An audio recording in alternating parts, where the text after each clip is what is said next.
እንደምን እስከዚህን ሰዓት ቆያችሁ? እስከዚህን ሰዓት በሰላምና በጤና የጠበቀን የአባቶቻችን አምላክ ቅዱስ እግዚአብሔር ክብርና ምስጋና ይድረሰው። ረድኤተ እግዚአብሔርን አጋዥ በማድረግ በመንፈስ ቅዱስ ምስጢር ገላጭነት የዕለቱን ትምህርት እንመማራለን። የሊቃውንት አምላክ የምስጢር ባለቤት አባታችን እግዚአብሔር ሁላችንንም ያስተምረን። አሜን። አስተራየ ገሃደ ወአንሶ ሰወ ከመሰብ ግልጥ ሆኖ ታየ፣ እንደ ሰውም ተመላለሰ። በ30 ዓመቱ በዮርዳኖስ ተጠመቀ። የቅዱስ ዲዮስቆሮስ ቅዳሴ ምዕራፍ 1 ቁጥር 18 ላይ እናገኘዋለን። የኢትዮጵያ ኦርቶዶክስ ተዋሕዶ ቤተክርስቲያን እግዚአብሔርን የምታመልክባቸው የምታመሰግንባቸው 14 ቅዳሴያት አሉ። ከነዚያ መካከል በዘመነ ልደት፣ በዘመነ ጥምቀት እንዲሁም ደግሞ በባለ 50 የሚቀደስ ቅዳሴ ነው። ትልቅ ምስጋና ያለበት ነው። በተለይ ነገረ ልደቱን ነገረ ጥምቀቱን አስተባብሮ የሚናገር ስለሆነ ባለ ቅዳሴው ሊቅ ቅዱስ ዲዮስቆሮስ እንዲህ ብሎ ይጀምራል። ከልደቱ ሲጀምር በፈቃደ አቡሁ ወረደ ሀበ ማርያም ታንገደ፣ በአባቱ ፈቃድ በራሱ ፈቃድ በመንፈስ ቅዱስ ፈቃድ ከሰማየ ሰማያት ወረደ። በድንግልና ሀበ ማርያም ታንገደ፣ ከማርያም ዘንድ ከስጋዋ ስጋ ከነፍሷ ነፍስ ነስቶ የዚህ ዓለም እንግዳ ሆነ። በድንግልናሃ ንጹሕ እግዚአብሔር ተወልደ፣ በንጹሕ ድንግልና በሕቱም ድንግልና አምላካችን እግዚአብሔር በቤተልሔም ዋሻ በግርግም ተወለደ። በጎለ እንስሳ ተወዲየ አመሃ ንግሡ ተወፈየ፣ ከተወለደ በኋላ ደግሞ በበረት ከእንስሳት መካከል ተጣለ። ሰብአ ሰገል ወርቅ፣ ዕጣን፣ ከርቤ ገበሩለት። ከመ ሕፃናት በከየ፣ እንደ ሕፃናት ግዘ ሕፃናትን አላፋለሰምና ከኃጢአት ብቻ በቀር ፍጹም ሰው ፍጹም አምላክ ሆኗልና እንደ ሕፃናት አለቀሰ። በምን ምክንያት? እንዘ ይስል እማጥባተ እሙ ሲሳየ፣ ሕፃናት ከእናታቸው ጡት ለምነው ጡት እንዲሰጣቸው እንደሚያለቅሱ እግዚአብሔር በድንግልና ተወልዶ ከመቤታችን ጡት እየለመነ አደገ። ሌላው ሊቅ ደግሞ የድንግልና ጡቷን አጠባችው።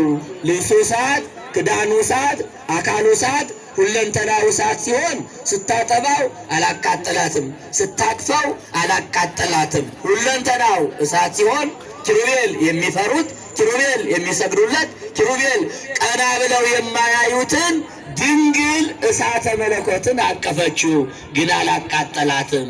ለምን? እመቤታችን አማኝ ናትና። ወብፅዕት አንቲ እንተ ተአምኒ ከመ ይከውን ቃል ዘነገሩኪ እምኀበ እግዚአብሔር፣ ወይም ዘነገረኪ ገብርኤል እምኀበ እግዚአብሔር። ቅዱስ ገብርኤል ከእግዚአብሔር ተልኮ እግዚአብሔርን ትወልጃለሽ ብሎ ቅዱስ ገብርኤል የነገረሽ አምነሽ ተቀብለሻልና አማኝ ነሽ ይላታል። እመቤታችን አማኝ ናት። ስላመነች እሳቱ አላቃጠላትም። ያላመነው ቶማስማ እጁ እኮ ተቃጥለዋል። ያላመኑ ሰዎች ይቃጠላሉ፣ ያመኑ ሰዎች ደግሞ አይቃጠሉም። ስለዚህ ከእመቤታችን ጡት እየለመነ አለቀሰ ካለ በኋላ አስተራየ ገሃደ ወአንሶ ሰወ ከመ ሰብእ፣ ግልጥ ሆኖ ታየ፣ እንደ ሰው ተመላለሰ ይላል። ክብርና ምስጋና ለአምላካችን ይሁን። እንደማን ተመላለሰ? እንደማን ተመላለሰ? እንደ ሰው በሉ እስቲ። እንደ ሰው ተመላለሰ። እንደ መልአክ ቢሆን መልአክ ረቂቅ ነው፣ አይጨበጥም፣ አይዳሰስም፣ አይታይም። ዘመድ መሆን አይችልም። መጨበጥ መዳሰስ አንችልም። ልንበላው ልንጠጣው አንችልም ነበረ። እንደ ሰው ስለተመላለሰ የሕይወት እንጀራ ሆኖ በላ ነው። የሕይወት መጠጥ ሆኖ ጠጣ ነው። የሕይወት ልብስ ሆኖ ለበስ ነው። ስለዚህ እንደ ነፋስ አይደለም። እንደ ሌሎቹ ፍጥረታት አይደለም። እንደ ሰው ተመላለሰ። ፍጹም ሰው ፍጹም አምላክ ሆኖ የሥጋ ገንዘብ ለቃል፣ የቃል ገንዘብ ለሥጋ፣ የሥጋ ገንዘብ ድካም፣ መጨበጥ፣ መዳሰስ፣ መራም፣ መጠማት፣ የመለኮት ገንዘብ አለመጨበጥ፣ አለመዳሰስ፣ አለመወሰን፣ ምኑ መሆን፣ ረቂቁ ገዘፈ፣ ግዙፉ ረቀቀ። በተዋሂዶ የሥጋ ገንዘብ ለቃል፣ የቃል ገንዘብ ለሥጋ ሆኖ በላ፣ ጠጣ፣ ተመላለሰ፣ ደከመ። ከሳምራዊቷ ሴት ውሃ ለመነ፣ ግን አልሰጠችውም። አይሁድን ውሃ ለመናቸው፣ አልሰጡትም። በዚህ ምድር ላይ ውሃ ለምኖ ያላገኘ ክርስቶስ ብቻ ነው። ሳምራዊቷን ሴት ውሃ ለመናት፣ በሶስት ምክንያት ከለከለችው። አንደኛ የኛ አካባቢ ሰው አይደለም፣ ቋንቋ አለባበስ እኛን አይመስልም አለችው። ሁለተኛ ጉድጓዱ ጥልቅ ነው አለችው። ሶስተኛ መቅጃ የለህም አለችው። ግሩም እኮ ነው። ረሃብ ዘር የለው፣ ቋንቋ ረሃብ ቋንቋ የለው። ለራበው ሰው ዘሩ ሃይማኖቱ ምን ያደርጋል? የለመነ እንጀራ ነው። እንጀራ መስጠት አይደል እንዴ? ጉድጓዱ ጥልቅ ነው አለችው። ጥልቅ ከሆነ ለምን እሷ የት ታገኛለች? መቅጃ የለህም አለችው። መቅጃ ካለው ለምን ይለምናታል? ሰው ለጌጥ ነው የሚለምነው እንዴ? ነው ወይ? ለጌጥ እኮ አይለምንም። እንዲህ አድርጋ ከለከለችው። ግን መጨረሻ ላይ ውሃ የሚለምንሽን አታውቂም እንጂ ብታውቂ ኑሮ ውሃ የሚለምንሽ የሕይወት ባለቤት ነው ሲላት እባክህ ስጠኝ አለችው። አንዳንድ ሰዎች አሉ ሲለምኗቸው ደረቅ የሚሆኑ፣ ሲለምኑ ደግሞ በጣም የሚችሉ፣ መለመን የሚችሉ መለመን የማይችሉ ሰዎች አሉ። የእነሱን የማያስነኩ የሰውን ደግሞ እንደምንም ብለው አባብለው የሚወስዱ ሰዎች አሉ። እኛ ብንሆን አንሰጣትም ነበረ። በኋላ ለመነችው፣ እባክህ ዳግመኛ እንዳልጠማ ከዚህ ውሃ ለመቅዳት እንዳልመጣ እባክህ ስጠኝ አለችው። እግዚአብሔር ስለሆነ ሰጣት። ዓላማውም ይሄ ነው። ውሃ ጠምቶት አልነበረም የመጣው፣ የሰው ፍቅር ነው የጠማው። ወደዚያ ጉድጓድ የመጣው የጎደለ ነገር ኑሮበት አይደለም። የእሷን ጉድጓድ ሊሞላ ነው። የእሷን ሕይወት ሊያስተካክል ነው። ታሪኩ ብዙ ነው፣ ወደዚህ አልገባም። አይሁድን ውሃ ለመናቸው፣ መራራ ሐሞት ሰጡት። ግሩም ነው። እሱ የለመነው ውሃ ነው። ሰማይኩ ውሃ ተጠማሁ ነው ያለ። እነሱ ምን ሰጡት? ዋስተዩ ሐሞተ ወከርቤ፣ ከርቤና ሐሞት ቀላቅለው አጠጡት። እባካችሁ ክርስቲያኖች ከቻላችሁ የተለመናችሁትን ስጡ፣ ካልቻላችሁ ዝም በሉ። አንዳንድ ሰዎች ሲለመኑ በእንተ ማርያም ሲባሉ ስለ እመቤታችን ብለው ይሰጣሉ። አንዳንዶቹ ደግሞ ወጥተው የሚሳደቡ ሰዎች አሉ። ሰርተህ አትበላም ይላሉ። መስራት አንቺ ልታስተምሪው ነው? ባይሞላለት ነው እንጂ ቢሞላለትማ ልመና ያወጣ ነበር እንዴ? እና ውሃ ለመናቸው፣ መራራ ሐሞት ሰጡት። ያልጠየቃቸውን ሰጡት፣ ያላላቸውን ሰጡት። ግን የሚገርማችሁ ውሃ ሲለምን እኮ ውሃ አጣ አይደለም። መስቀል ላይ ሆኖ ውሃ ይለምናል። ወታደሩ ጎኑን በጦር ሲወጋው ደግሞ ለዘላለም የማይደርቅ ምንጭ ደግሞ ከክርስቶስ ጎን ፈለቀ። እንደ ለፊደል ሆኖ ውሃና ደም ነው የወረደው። ደሙን እንጠመቅበታለን፣ ማየገቦ ይባላል። ደሙን እንጠጣዋለን፣ ጸበሉን እንጠመቅበታለን፣ ማየገቦ ይባላል። ስለዚህ ውሃ እያመነጨ ውሃ ቢለምን አጥቶ አይደለም፣ እኛን ለማሳየት ነው። የእኛን ጽም የእኛን ልመና ለማስወገድ ነው። ስለዚህ የዓለም መድኃኒት ክርስቶስ ከእናቱ ከድንግል ማርያም የድንግልና ወተትን እየጠጣ እየለመነ አደገ። በዚህ ምድር ላይ ይገርማችኋል ክርስቲያኖች፣ አይገርማችሁ? የሚቀበርበት ቦታ አልነበረውም። ዮሴፍ የሚባል ደግ ሰው ነው አዲስ መቃብር የሰጠው። ወደ ቤተ መቅደስ የሚወጣበት አህያ እንኳን አልነበረውም። የታሰረች አህያ ታገኛላችሁ፣ ፈታችሁ አምጡልኝ ነው ያለው። በዚህ ምድር ላይ ጎጆም አልነበረውም። ወልደ እጓለ እመሕያው ክርስቶስ ራሱን የሚያስጠጋበት ምን የለውም ነው የተባለው። ኧረ በማርያም ምን የለውም ነው የተባለው። ክርስቶስ ወደዚህ ምድር የመጣው ጎጆ ሊሰራ አይደለም። የእኛ ጎጆ ፈርሶብን ለእኛ ጎጆ ሊሰራልን ነው። የእኛ ቤት ፈርሶብን የእኛ ቤት ሊሰራልን ነው የመጣው። ክብርና ምስጋና ለአምላካችን ይሁን። ስለዚህ ሊቁ ቅዱስ ዲዮስቆሮስ እንዲህ አለ፣ እንደ ሰው ታየ፣ ግልጥ ሆኖ ታየ፣ እንደ ሰው ተመላለሰ ይላል። አሁን ትምህርቱን መጠቅለል የፈለኩት በኋላ ከኔ ቀጥለው ያሉ መጋቢ ሃይማኖት መምህር ዮናስ ያስተምራሉ። ከዚያም ቀጥሎ ደግሞ የብፁዕ አባታችን ቡራኬ ትምህርት አለ። ይህ ዘመን ዘመን አስተርእዮ ይባላል። ምን ይባላል? ምን ይባላል? ከትናንትና ከ10 ጀምሮ እስከሚመጣው ቀበላ ጾሙን እስከምንቀበል ድረስ ያለው ዘመነ አስተርእዮ ይባላል። ዘመነ ምራቃችሁ ዘመን አስተርእዮ ሶስት ትርጉም አለው። ዘመን አስተርእዮ ማለት የመገለጥ፣ የመግለጥ፣ የማጋለጥ ዘመን። እየሰማችሁ ነው? የመገለጥ፣ የመታየት፣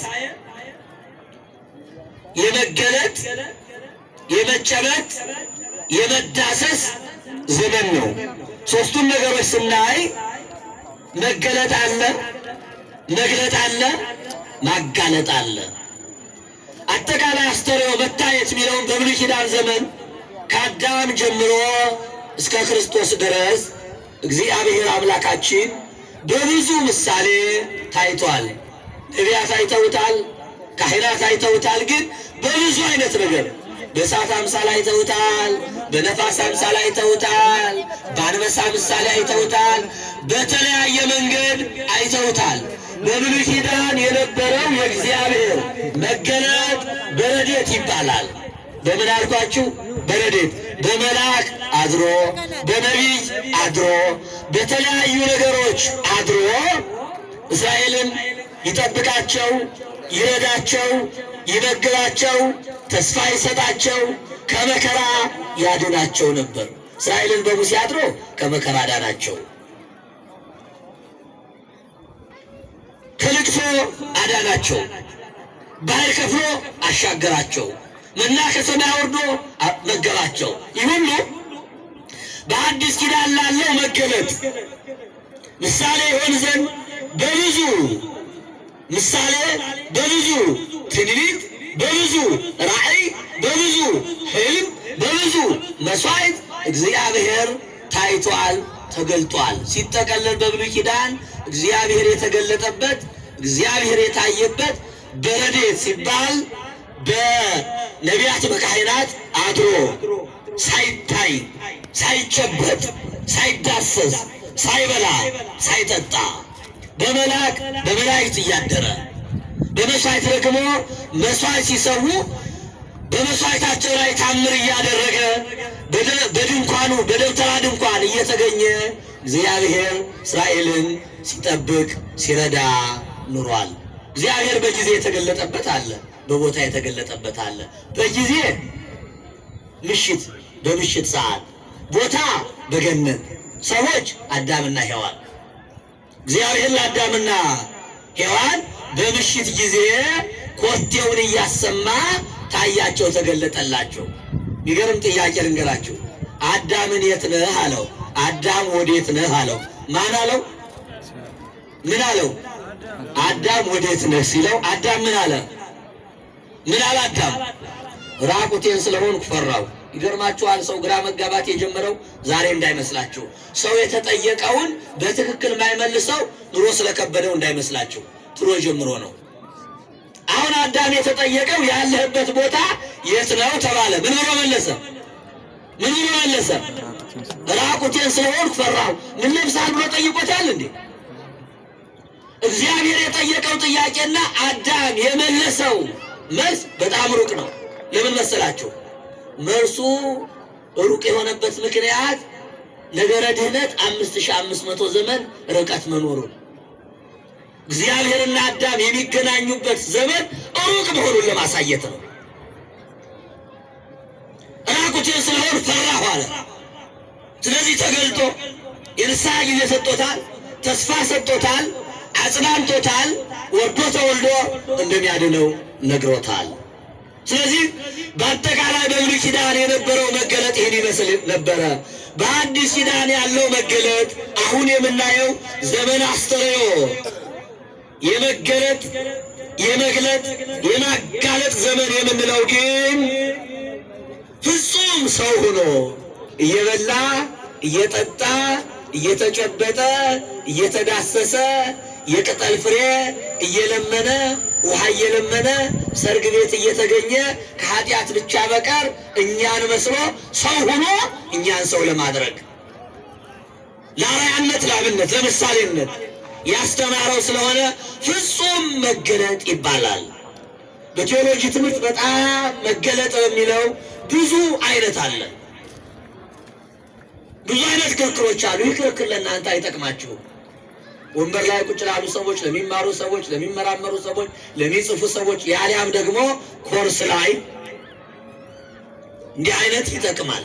ከዚያ ውጭ ግን በዚህ ቦታ ላይ እግዚአብሔርን ማየት፣ እግዚአብሔርን ማወቅ፣ የእግዚአብሔር መገለጥ ዝርዝር ጉዳይ ብንሄድ ብዙ ከጥቅሙ ጎጂ ይሆናል፣ ጉዳት ይሆናል። በዋናነት ግን የእግዚአብሔር መገለጥ፣ የእግዚአብሔር መታየት ከቤተልሔም ጀምሮ እስከ ቢታንያ ተራራ ድረስ ነው። በቤተልሔም መላእክት አይተውታል፣ እረኞች አይተውታል። እሬዎ ሎሎት አይኮትዎ መላእክት ለዘተወልደም ቅድስት ድንግል ማርያም፣ ከቅድስት ድንግል ማርያም የተወለደውን በጨርቅ ተጠቅልሎ በበረት ተጥሎ መላእክትና እረኞች አይተው አመሰገኑት ይላል። ክብርና ምስጋና ለስሙ ይሁን።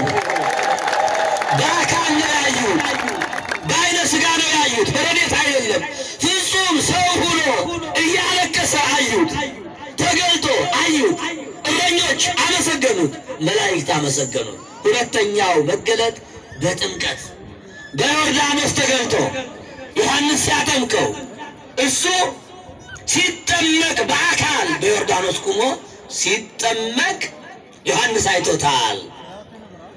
ሲጠመቅ ሕዝቡ ዙሪያውን ከበው አይተዋል። ሕዝቡ ከተጠመቁ ወእምድኅረ አጥመቀ ለሊሁ ተጠምቀ። ዮሐንስ ሌሎቹን ካጠመቀ በኋላ እሱ ተጠመቀ። ወይም ደግሞ ክርስቶስ ሌሎቹን ካጠመቀ በኋላ የሥርዓትን ጥምቀት ካሳየ በኋላ ራሱ ተጠመቀ።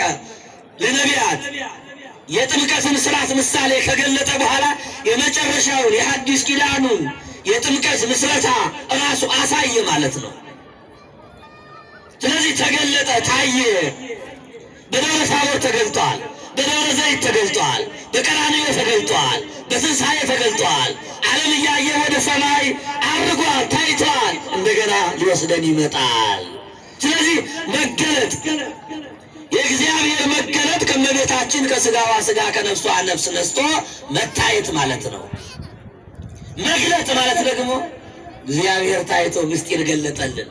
የጥምቀቱን ምስጢር ገለጠልን፣ ፍቅሩን ገለጠልን። ምን ያልገለጠልን አለ?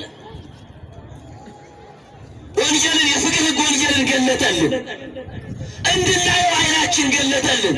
በኃጢአት ታውሮ የነበረውን ዓይናችን ገለጠልን። ስለዚህ የተገለጠ ወልደ እግዚአብሔር ነው። የገለጠልን ደግሞ ሐዲስ ኪዳንን፣ መንግሥተ ሰማይን፣ የድንግል ማርያምን ክብር፣ የቅዱሳንን ክብር ማን ገለጠልን? ማን ገለጠልን? የተገለጠው እግዚአብሔር ምስጢር ገለጠልን። የተገለጠው እግዚአብሔር መንግሥተ ሰማያትን ገለጠልን። የተገለጠ እግዚአብሔር የእናቱን ክብር ገለጠልን። መገለጥ እግዚአብሔር ተገለጠ። ከተገለጠ በኋላ ብርሃነ መለኮቱን፣ ብርሃነ ጥምቀቱን፣ ብርሃነ ልደቱን፣ ብርሃነ ስቅለቱን፣ ብርሃነ ትንሣኤውን፣ ብርሃነ ዕርገቱን አጠቃላይ ሐዲስ ኪዳንን ገለጠልን። ክብርና ምስጋና ለአምላካችን ይሁን። በሐዲስ ኪዳን የተደበቀ የለም። መጋረጃው ተቀዷል እኮ። ያ ጥቁሩ መጋረጃ 5500 ዘመን የነበረው በዕለተ ዓርብ ተቀዷል። የጥል ግድግዳ ፈርሷል። ከፍቅሩ ጥራት የተነሳ የጥል ግድግዳን አፍርሶ አንድ አድርጎናል። ክብርና ምስጋና ለአምላካችን ይሁን። የተገለጠ እግዚአብሔር ምስጢር ሊገልጥልን ነው። ማጋለጥ የሚለው ሶስተኛው ክፉ ስራ፣ የሰይጣንን ክፉ ስራ እግዚአብሔር አጋለጠው። ማጋለጥ ለክፋት ነው። ማጋለጥ ለሌባ ነው። ማጋለጥ ለወንበዴ ነው። አይደል? አይደል? ማጋለጥ ለክፉ ነው። አይደል? ሌባን ማጋለጥ፣ አመፀኛን ማጋለጥ፣ ውሸታምን ማጋለጥ። ማንን ማጋለጥ? ማንን ማጋለጥ? አንዳንድ ሰው ምን ይላል መሰላችሁ? እንደው የአፍ አመል አለብኝ ይላል። የአፍ አመል ምንድን ነው? የአፍ አመል ምንድን ነው? ኧረ ንገሩኝ። አቤት ወሬ። የእጅ አመል ምንድን ነው? አቤት ስርቆት። አንዳንድ ሰው ክፉ ወሬ ካልሰማ ጆሮውም ያሳክከዋል፣ እንቅልፍ ማይመጣለት አለ። አንዳንድ ሰው ደግሞ የምላስ አመል ያለበት ደግሞ ካልተሳደበ ማይተኛል። ይገርማችኋል። ስድብ ተቋርጦ ሲቀርበት የሚናደር ሰው ታውቃላችሁ? ወይኔ ሳልነግረው ትምህርት መስማት ነው እንዴ? እውቀት ነው እንዴ? መሳደብ እውቀት ነው? አንዳንዱ ደግሞ ምላሱና አቅሙ የማይገናኝ ሰው አለ። ይገርማቸዋል። ምላሱ ረጅም አቅሙ ጥቂት፣ ብዙ ተሳድቦ ሲይዙት ጭብጥ ማይሞላል። አንዱ እንደኔ ምላሱ ረጅም የሆነ ሰው ዝም ብሎ ይሳደባል። ለቀም አድርጎ ይዞ ዱላውን ተቀበለና ወገብ ዛላውን ቆረጠው። በኋላ ሄደና ሚስቱ ቡና ጠጣ፣ አልጠጣም። ምግብ ብላ፣ አልበላም። ምንድን ነው? ይገርምሻል፣ ዛሬማ ጉድ ሆንኩልሽ አለ። ምን ሆን ካለችው፣ እገሌ የሚባለው ሰው እኮ ደበደበኝ አላት። ለምንድን ነው አለችው። በምን ደበደበ? በራሴ ዱላ። አያችሁ ምላስ የሚያመጣው ጣጣ። ሁሉም ነገር የሚያመጣ ምላስ ነው። ከማይነኩ ሰዎች ደግሞ አንዱ ምላስ ነው። ዓይን ሲፈርጥ፣ ግንባር ሲገመስ፣ እግር ሲሰበር፣ ወገብ ሲቆረጥ ምላስ ተነክቶ ያውቃል እንዴ? ተነክቶ ያውቃል ወይ? በሁለት ከንፈር በ32 ጥርስ ግጥም አድርጎ ይዘጋና ምላስ ጸጥ ይላል። የሚገርማችሁ ጣጣውን ያመጣው ማን ነው? ጣጣውን ያመጣው ማን ነው? ምላስ ነው። ምላስን ማን ይነካዋል? ማንም። ድንጋይ ሲወረወር እጅ ይጋርዳል። የደሃ ጋርዱ እጅ ነው። እየሰማችሁ ነው? አቤት! እንደዚያ ነው። እጅ እንደ እጅ ያለ እኮ ትልቅ ነገር የለም። በነገራችን ላይ እንደው እኛን ዝም ብሎ ሽሮ ተሰልፈን የምንበላው መጋቢ ይሉናል እንጂ በደንብ መጋቢ መባል ያለበት ማን ነው? ማን ነው?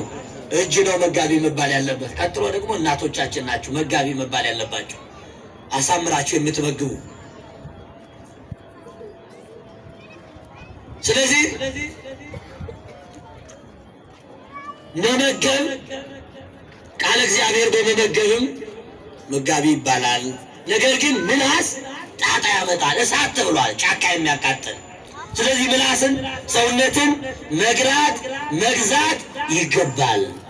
ካልገዛ ነው ካልገራ ነው ከሰው ጋር የሚያጣላን ከሌሎቹም ጋር የሚያካስሰን እሱ ስለሆነ ሰውነታችን መግዛት ማዘዝ ያስፈልጋል። ያለያ ብዙ ተናግረን ብዙ ጣጣ ሲመጣ እኔ ያላልኩም ማለት ይመጣል። አንደበታችን ማን ይባርክልን? አንደበታችን ማን ይባርክልን? አባታችን እግዚአብሔር ይባርክልን። ስለዚህ ማጋለጥ የክፉ ስራ ነው። ውሸትን አጋልጡ፣ ክፋትን አጋልጡ፣ ክፉ የሆነውን ነገር ማጋለጥ። ስለዚህ ዘመን አስተርእዮ ስንል እግዚአብሔር ተገለጠ። የተገለጠው እግዚአብሔር በዮርዳኖስ ተገኝቶ ምስጢር ገለጠልን፣ ጠላታችን ሰይጣንን አጋለጠልን። ሶስት ነገሮች ሁሉ እናገርና ትምህርት ልጨርሰው። ወልደ እግዚአብሔር ክርስቶስ ለምን ተገለጠ ስንል የምታውቁት ትምህርት ስለሆነ የመጀመሪያው የሰይጣንን ስራ ሊያፈርስ ተገለጠ። ማን ተገለጠ? ማንን ሊያፈርስ? ሰይጣንን ሊያጋልጠው ሊገልጠው ሰይጣንን ባዶውን ሊያስቀረው ወልደ እግዚአብሔር ክርስቶስ ተገለጠ። ቅዱስ ዮሐንስ በመልእክቱ ምዕራፍ 3 ቁጥር 8 ላይ የሰይጣንን ስራ ሊያፈርስ የእግዚአብሔር ልጅ ተገለጠ። እስኪ እንበሉ አላልኩም? እልል በሉ። ጥሩ ነው። ድጋሙት። እልል በሉ፣ እልል በሉ። አያሰክርም። እልል በሉ። የእግዚአብሔር ልጅ የሰይጣንን ስራ ሊያፈርስ ተገለጠ። የሰይጣን ስራ በአጠቃላይ ዓለምን ተብትቦ አስሮ የያዘ ውሸት፣ ዝሙት፣ ቁራኝነት፣ ባርነት፣ መርገም፣ ኃጢአት በአጠቃላይ ይህ ሁሉ ነው። ይህን ሊያፈርስ ሊሽር መድኃኔ ዓለም ክርስቶስ ተወለደ፣ ተገለጠ። እንደ ሰው ተመላለሰ፣ ግልጥ ሆኖ ታየ። እንደ ሰው ተመላለሰ፣ በላ፣ ጠጣ፣ በመካከላችን ተገኘ። ከኃጥአን ከመጸባሃን ጋር አብሮ በላ፣ ጠጣ። ስለዚህ መድኃኔ ዓለም ክርስቶስ የሰይጣንን ሴራ፣ የሰይጣንን ስራ፣ የሰይጣንን ሐሰት፣ ሰይጣን በሐሰት የዓለም ገዢ ምንም ሳይኖረው የዓለም ገዢ ሆኖ ስለነበረ እሱን ለመሻር መድኃኔ ዓለም ክርስቶስ ተገለጠ። ዘመነ አስተርእዮ ስንል ይህን እናስባለን። ሁለተኛው የጠፋውን ሊፈልግ መድኃኔ ዓለም ተገለጠ። ማን ተገለጠ? ማን ተገለጠ? ምን ሊያረግ? የጠፋው ማን ነው? በምሳሌ ተነግሯል። የማቴዎስ ወንጌል ምዕራፍ 18 ቁጥር 11 ላይ ወልደ እጓለ እመሕያው ክርስቶስ የጠፋውን ሊፈልግ መጣ። ለአንድ ሰው 100 በጎች ነበሩት። ከ100 በጎች አንዱ ሲጠፋ 99ኙን በዱር ትቶ 100ኛውን ሊፈልግ ሄደ። ፈልጎም ባገኘው ጊዜም ተሸከመው ይላል። 99 የተባሉ መላእክት ናቸው፣ ነገደ መላእክት። 100ኛ ነገድ የተባለ የሰው ልጅ አዳም ነው። በረባ ነገር እንኳን ሳይሆን ቅጠል በልቶ ከገነት የጠፋ የተባረረ የብርሃን ልብሱን የተገፈፈ ከአምላኩ ከእግዚአብሔር እጅ የወጣ በሰይጣን ምክር የተታለለ ጠፍቶ የነበረ አዳምን ሊፈልግ መድኃኔዓለም መጣ። ነገ ታቦቱ ከመነሳቱ በፊት ሊቃውንት የሚዘምሩት ሀዲጎ ተሳወ ተሳተ ነገደ ባይከለ ባሕር ቆመ ገባ ወወፃ በሰላም 99ኙን ነገደ መላእክት ትቶ ማለት የ99ኙን ነገደ መላእክት ሥጋ ሳይለብስ ለመላእክት ሥጋ የላቸውም፣ ረቂቃን ናቸው። ይነሶ ለዘነሶ መላእክት አላም ዘራ አብርሃም የነሳውን ሥጋ ከመላእክት አይደለም። መላእክት ሥጋ የላቸውም፣ አይጨበጡም፣ አይዳሰሱም፣ ረቂቃን ናቸው። ከመላእክት ወገን ሳይሆን እንደ መላእክት ረቂቅ ሊሆን ሳይል የእኛን ግዙፍ ሥጋ ከመቤታችን ነስቶ እንደኛ ታየ ተመላለሰ። 99ኙን ነገደ መላእክት ትቶ ማለት ባሕረ መላእክትን ባሕረ ላድርግ ሳይል የደከመውን የጠፋውን የሰውን ልጅ ባሕረ አድርጎ መድኃኔዓለም ክርስቶስ የጠፋውን ሊፈልግ በዮርዳኖስ መሃል በዮርዳኖስ ወንዝ ላይ ለመጠመቅ ቆመ። በሰላም ገብቶ በሰላም ወጣ። ወደ ውሃው ገብቶ አልቀረም፣ ገባ። ከገባ በኋላ ወጣ። የዮርዳኖስ ጥምቀት የመቃብር ምሳሌ ነው። ወደ ውሃው ከገባ በኋላ ወጣ። ሙቶ አልቀረም፣ ሞትን ድል አድርጎ ተነስተዋል ማለት ነው። ክብር ለአምላካችን ይሁን። ስለዚህ እንዳይረዝም እንዳይሰፋ የጠፋውን ሊፈልግ መድኃኔዓለም መጣ። ወዴት መጣ? ወደ ዮርዳኖስ መጣ። ወደ መቃብር መጣ። ወደ እኛ መጣ። ወደ ማን መጣ? ወደ ማን መጣ? ወደ እኛ ባሕሪ እኛን ወደ መሆን እኛን ወደ ማዳን መጣ መድኃኔዓለም ክርስቶስ። ሦስተኛውና የመጨረሻው መድኃኔዓለም ክርስቶስ የተገለጠው ስልጣናችን፣ ክብራችን፣ ርስታችን ሊመልስልን ምን አልኳችሁ? ስልጣናችን፣ ሁለተኛው ክብራችን፣ ርስታችን። ስልጣናችን ልጅነት፣ ክብራችን ከእግዚአብሔር ጋር በገነት መኖር፣ ሁሉን መግዛት፣ ሁሉን መንዳት። ርስታችን ገነት፣ መንግሥተ ሰማያት። ይህን መልሶልናል። ዮሐንስ ወንጌል ምዕራፍ 1 ቁጥር 12 ላይ ያለው ወደ ወገኖቹ መጣ። ወደ ማን መጣ? ሀበላሁ መጻወላሁ ሰይተክፍዎ ወደ ወገኖቹ መጣ። ምን ሆኖ መጣ? እረኛ ሆኖ መጣ። ምን ሆኖ መጣ? መንገድ ሆኖ መጣ። መንገድ ጠፍቶብን ነበራ። ምን ሆኖ መጣ? ትንሣኤ ሆኖ መጣ። ሞት ነግሶብን ነበራ። ምን ሆኖ መጣ? የሕይወት እንጀራ ሆኖ መጣ። ረሃብተኛ ነበርና ብርሃን ሆኖ መጣ። በጨለማ ውስጥ ነበር። ስለዚህ መድኃኔዓለም እንዲህ ሆኖ መጣ። ትሑት ሆኖ መጣ። እንዲህ ሆኖ የመጣ መድኃኔዓለም ክርስቶስ ወደ ወገኖቹ ሲመጣ ያመኑት ተቀበሉት ይላል። ምን ያሉት? ያመኑት ተቀበሉት። ለተቀበሉት ነው ወለለሰ ተወክፉ ወወሀቦሙ ስልጣነ ውሉደ እግዚአብሔር ይኩኑ። ያመኑበትን የእግዚአብሔር ልጅ መሆን ስልጣን ሰጣቸው። ምን ሰጣቸው? ስልጣን ሰጣቸው። የማይሻር ስልጣን፣ የዘላለም ስልጣን በመንግሥተ ሰማያት አብረን ነግሰን እሱ የዘላለም አባት እኛ የዘላለም ልጅ ሁነን የምንኖርበትን ስልጣን መድኃኔዓለም ሰጠን። ክብርና ምስጋና ለአምላካችን ይሁን። ስለዚህ የተወደዳችሁ ክርስቲያኖች ልጅነታችን የእግዚአብሔር ልጅ የመሆን ስልጣናችን ሊሰጠን ነው የዮርዳኖስ ላይ የተገኘው ወደኛ የመጣው። ዘመድ አስተርእዮስንን ይህን እያሰብ ወደፊት እንማራለን፣ ብዙ ነገሮች እንማራለን። የተወደዳችሁ ክርስቲያኖች አሁን ጊዜው መልካም ነው። ለሚያምንበት መልካም ነው፣ ለሚጠቀምበት መልካም ነው። ክፉ ጎረቤት ቤት ያስገዛል አይደል የምትሉት? ክፉ ዘመን ጸሎት ያስተምራል፣ ፈተና ያበረታል፣ ያጸናል። ስለዚህ በፈተናው ክርስትናችን ስንቅ ይሆነናል፣ ዋጋ ይሆነናል፣ ያበረታናል። በተለይ ደግሞ እንደዚህ ሀገረ ስብከት የተወደዳችሁ ክርስቲያኖች ወርቃማ የወንጌል ጊዜ የለም። ከዚህ በፊት ከ3 ዓመት በፊት ይመስለኛል ብፁዕ አባታችን ብፁዕ አቡነ ዮሴፍ ወደዚህ ሀገረ ስብከት የመጡ ጊዜ በጣም ብዙ ጳጳሳት መጥተው ነበረ። ቢያንስ እንደው ከ12 በላይ የሆኑ ጳጳሳት ከሐዋሳምና ያን ጊዜ የነበረው አቀባበል ባለፈውም በብፁዕ አባታችን ተደግሟል። እኛ ሁሉ ሊቃነ ጳጳሳት ህዝቡን አይተው አድንቀው እንዲሁ በስተንግዶ ሁሉ እያደነቁ ሄደው ነበረ።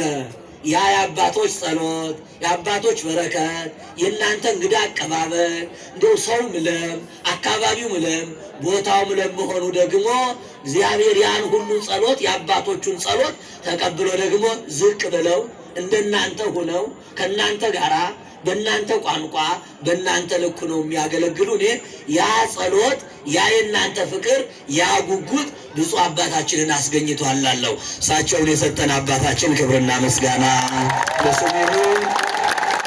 የተወደዳችሁ ክርስቲያኖች እሳቸው ስራቸው ነው። አንድ ጳጳስ መቀደስ ማገልገል ስራው ነው፣ ሌላ ስራ የለውም።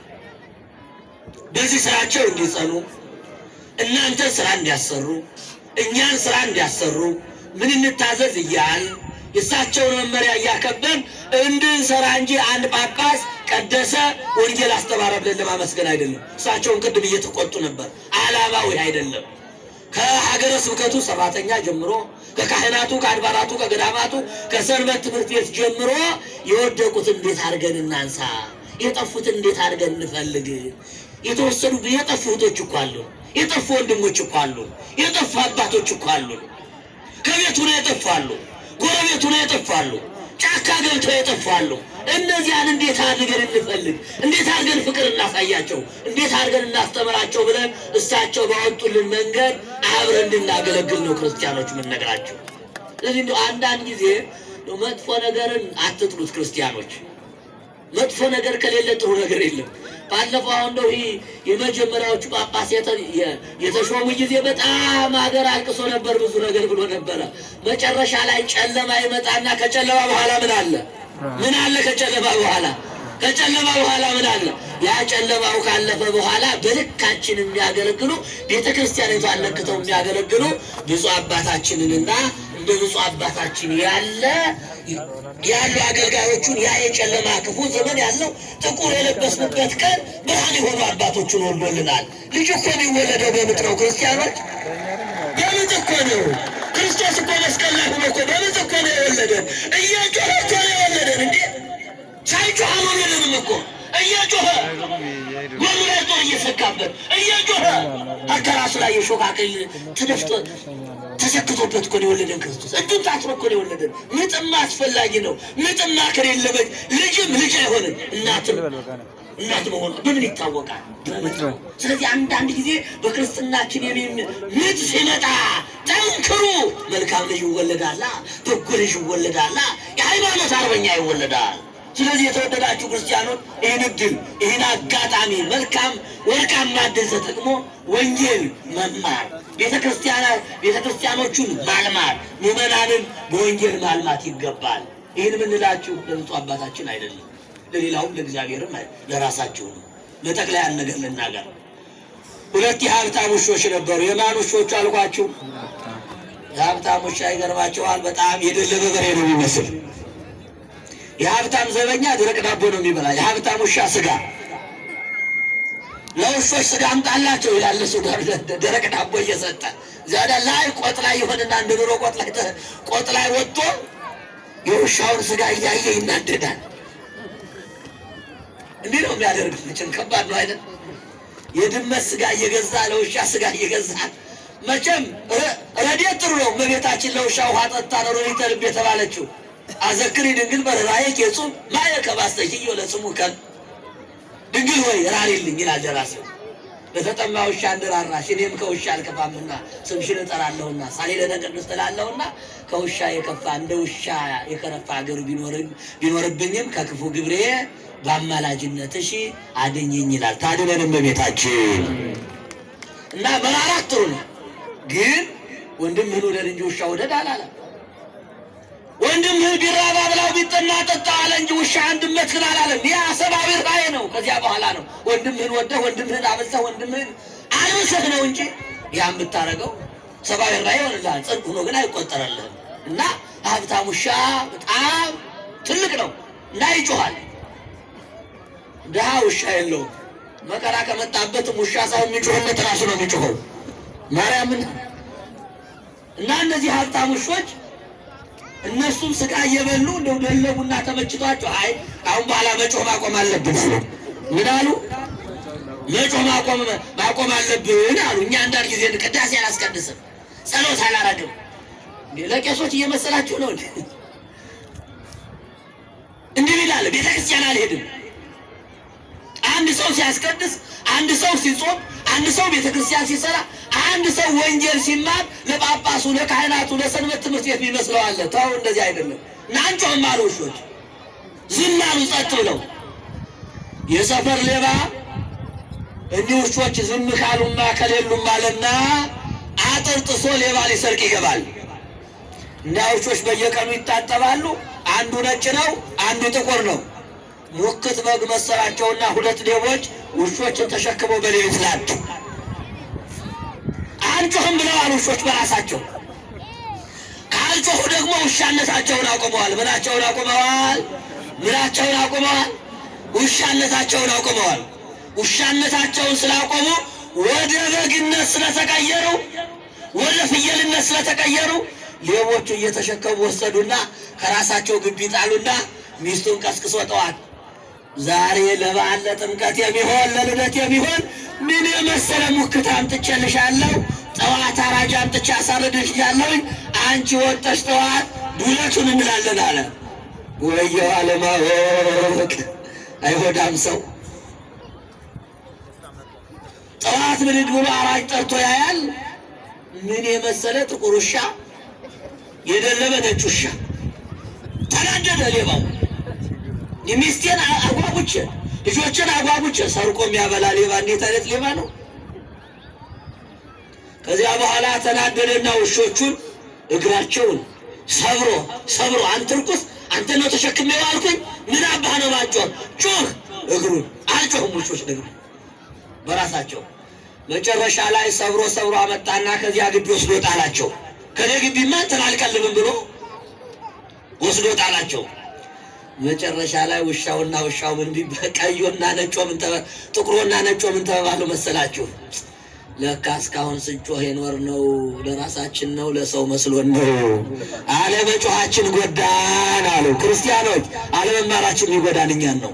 አለመጸለያችን ይጎዳን እኛን ነው። መጀመሪያ እኛን ይጎዳናል፣ ቀጥሎ ቤተክርስቲያን ይጎዳታል፣ ቀጥሎ ሀገር ይጎዳል። ወደ ማን እንጩህ? ወደ ማን እንጩህ? በፍቅር ወደ እግዚአብሔር፣ በጸሎት ወደ ምህላ ወደ አባታችን ሆይ ብለን ስንጮህ ማን ይሰማናል? ማን ይሰማናል? እግዚአብሔር ይሰማናል። ይስማን። ክብርና ምስጋና ለአምላካችን ይሁን። ይቆየን።